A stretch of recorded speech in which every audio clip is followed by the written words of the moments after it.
So I found that there are three primary motivations for authors when they're just starting out and even when they are more experienced. And it's very easy to go either too far or not far enough for each of these motivations. So by the end of this video, I will show you exactly how to avoid all of these mistakes, as well as how to function as what I call a Goldilocks author, or someone who is doing everything just right.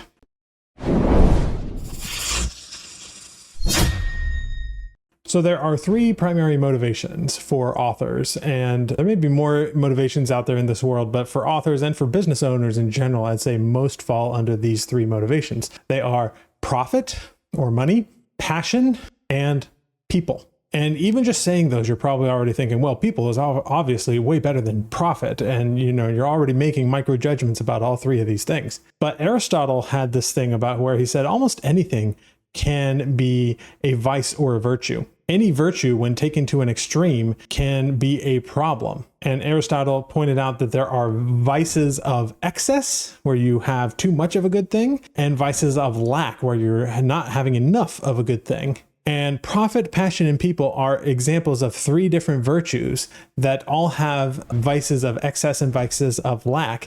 And there is what Aristotle called a virtuous mean between the two, where you want to actually live. So let's walk through all three of these things and see what are the vices of lack and excess and how we can do things just right.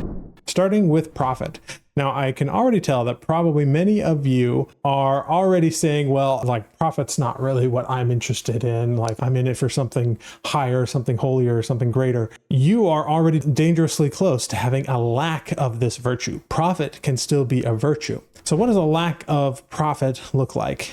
First of all, you might not look at writing as an investment. You might not understand that in order to have all of the things that you want, to be able to write and do the things that you want, you have to make money. There are so many things that I wish I could do, but I can't because I can't afford it. And while yes, there is something to be said by finding peace in where you're at, even without any kind of monetary goals, it's still a fact that even if you want to do good in the world, to be able to do it at scale, you're going to have to be able to raise money to do it. Additionally, you might not look at writing in terms of you have to spend money in order to make money. I once had a friend of mine, and this friend had written a book, and he had these covers that someone had just done for him that he didn't spend any money on, and they weren't good. They weren't going to target any particular genre, and so I directed him to a website that does excellent book covers. It was Mibleart, by the way, which you can find a link to down below. It's an affiliate link, but as always, I never share any affiliate links that I don't use myself. So I recommended Mibleart to this person, and he said, well, I don't think I ever want to spend any money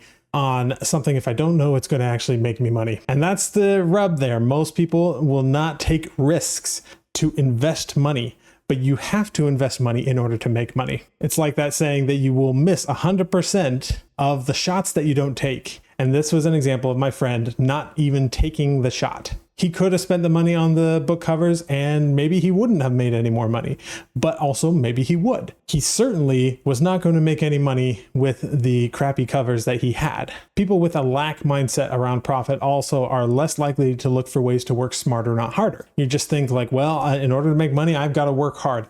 Not always true. In fact, very often the people that come into money that are self-made millionaires end up saying like, this was not nearly as difficult as I thought. All it was a few mindset changes, one of which is investing money to make money, right? Paying yourself first and things like that. Now, what if we take this to excess? On the flip side, the excess of a motivation of money is the fact that everything's suddenly going to be about money. You only care about making more money. And this is a vice of excess. When I just started out, I think I even had a little bit more emphasis on money than I should have had. And what ended up happening is when I released a book series that didn't do as well as I expected it to, because I had my heart so set on that money, I ended up burning out really hard because I wasn't getting the reward that I expected, even though I expected the wrong thing. If I had instead expected other benefits from writing that series, such as just improving myself as a writer, getting experience as a writer, I would have probably avoided that burnout. But because my heart was set on the money and then I didn't get the money, I burned out hard.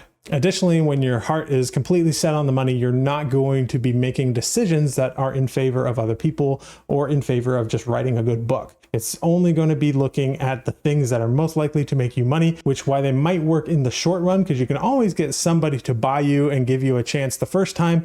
It's unlikely that they are going to become repeat customers and keep coming to you over the course of time. And so your audience is likely to just fall off eventually.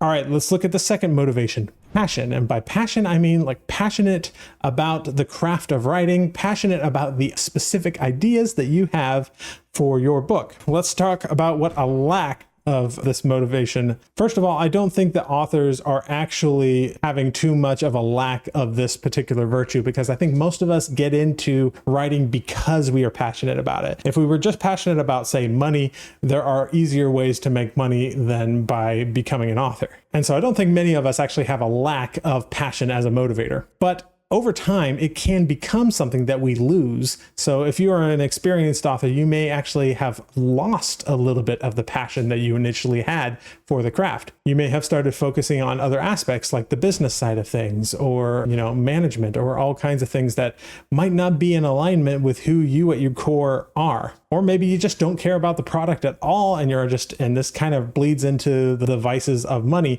You might just care too much about the money that you don't care about your passion, you don't care about the people, and so you're just producing stuff without putting any heart and soul into it. Now, on the flip side, if you make passion a vice of excess, then you're not caring too much about the people, you're not caring about the market, all you care about is your vision. And if an editor comes to you and says, you need to change this, this, and this, or someone comes to you and says, this is not going to sell in this genre because it doesn't have XYZ trope in it, you're going to get very defensive. And I see this all the time in the author world. So many authors are entitled because they think that their idea is a good one. And in reality, nobody cares except for you. You have to care about what other people think of a book if you want it to be successful. Now, if all you do is you want to just fulfill your passion project and get it out into the world, then that's fine. Don't expect it to be sustainable. Don't expect it to, first of all, make money.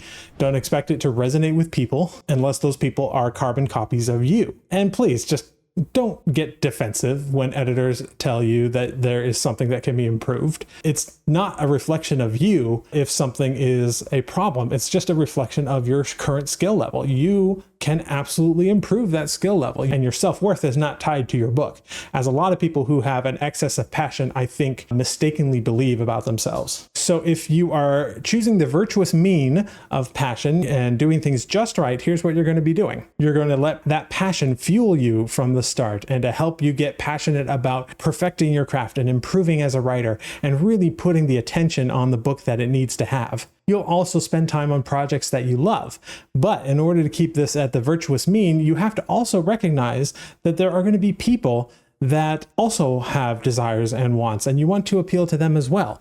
And so if you imagine a Venn diagram with, on one side, you have the things and the topics that you're passionate about, and one other side, the things that people are interested in and want to buy, you want to look at where those two circles intersect. And that is the stuff where you can be both passionate and considerate of profit and people as well. So now let's look at the third motivation, which is people. I can already see people, and I think I would agree, that this particular motivation is perhaps the most important one, because we want to be able to make an impact on society and not be selfish, right? That's like a overall aspiration for humanity as a whole. But there are vices of lack and vices of excess with a motivation for people as well. So let's get into those. If you have a lack of interest in people, a lack of this motivation, then you're going to be looking for different hacks, then you're going to care more about profit or passion. A lot of the problems that we've talked about not caring about the market, you're not going to be listening to readers, you're not going to be looking for what people are interested in. You're just going to be selfishly thinking about yourself, about your own money, about your own project, and that's all. With a vice of excess, you're going to become more of a people pleaser